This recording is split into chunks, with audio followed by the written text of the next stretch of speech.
The thing is with resentment is like once you have it, it is hard to get rid of, but it's so easy to create.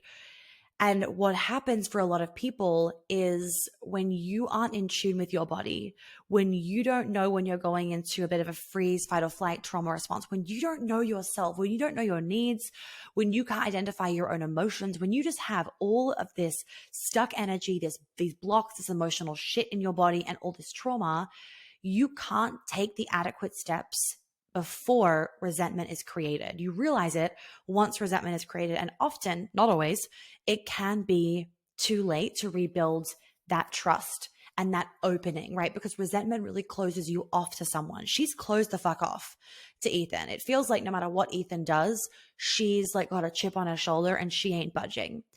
And so that's where it's like you have to nip resentment in the bud before there's resentment, right?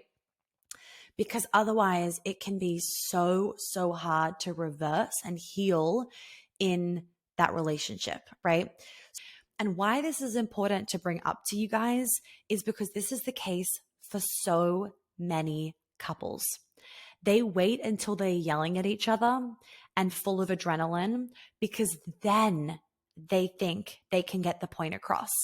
So many of us feel like I can't get the point across if I'm doing it calmly and if we're having a calm conversation. We feel that the only way that we're going to be heard, seen, felt, etc., is by yelling. And if there's one thing that you can start to do in your relationship is to have the mindset of if we aren't getting closer when we're fighting or when we're arguing incorrectly.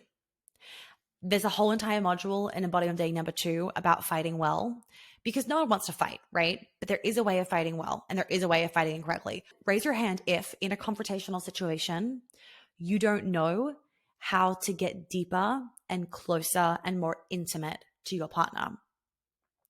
So many couples fight with no resolution.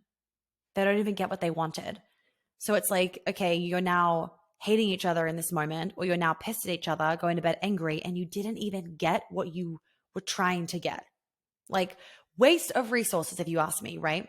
And a resolution rather than just yelling at each other back and forth and shaming each other would have really, really allowed for the two of them to learn from the situation, to learn from each other, to learn what they should have done better, what they could have done better, to learn how to communicate the next time. I mean, there's an opportunity for both of them to have healing in this, right? You want your partner to feel like they can be fully authentic with you and that you aren't going to just like kick them to the curb. You know, knowing your partner's vulnerabilities and your partner's triggers is one of the best things because that can help you to further understand them and create healing for them in the relationship and frankly, create healing even for you as well. A good fight is one where you feel closer at the end, not further away from each other. So if listening to this is relating to you and you're like, oh my God, I am so Harper or I am so Ethan, I really encourage you to reach out so that we can do some healing work so that you're not behaving like the projection of your trauma, but rather behaving in a way that you feel really proud of the next day. Because there is no worse feeling, am I right? Waking up the next day and being like, God, I hate the way that I behaved yesterday, or I hate what I said, or like I'm not proud of this, or X, Y, and Z.